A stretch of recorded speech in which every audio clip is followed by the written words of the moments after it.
Le pouvoir algérien a-t-il gonflé la participation à la présidentielle du 12 décembre ? Vendredi dernier, le président de l'ANI, l'autorité des élections, annonce que 39,83% des électeurs se sont rendus aux urnes. On s'intéresse à ce chiffre. Ce chiffre officiel est certes le plus bas de l'histoire de l'Algérie, mais il est très largement surestimé, affirme rapidement l'opposition et le Hirak, le mouvement de contestation. Rosa Moussaoui, vous êtes journaliste au quotidien français L'Humanité. Jeudi dernier, vous étiez à Alger pour couvrir les élections. Ce taux de participation proche des 40% vous semble-t-il crédible ? Je n'ai pas constaté qu'il y avait des files d'attente devant les bureaux de vote. Les centres de vote, qui étaient d'ailleurs gardés par de très nombreux policiers, étaient véritablement désertés. On avait des échos similaires venant d'autres grandes villes du pays. On a du mal à imaginer qu'avec une telle désertion des bureaux, on ait pu atteindre ce taux de 40%.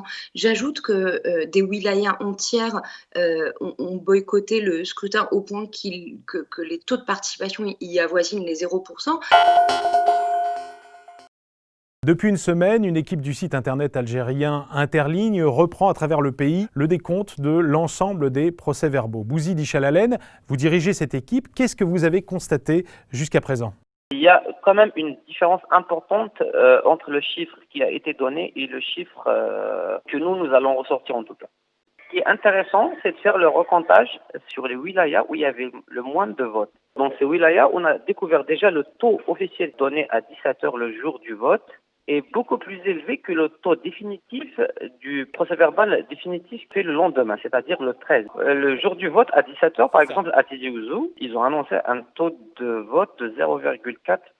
Et nous, avec le PV définitif, quand on fait le calcul par rapport au nombre d'inscrits, on trouve qu'il y a 0,0001% de votants. Depuis une semaine, sur les réseaux sociaux, comme ici sur Twitter, de nombreuses personnes réfutent le taux officiel et évoquent une participation d'à peine 9%. Des partis politiques citent également ce chiffre. Une personnalité de l'opposition que nous avons eue au téléphone il y a quelques jours a également cité ce chiffre. Elle l'a sourcé en affirmant que ce chiffre provenait d'un institut de sondage tunisien, l'Institut Sigma. Nous avons eu son patron au téléphone. Il nous a affirmé que ce sondage n'existait pas. Elle ment effrontément.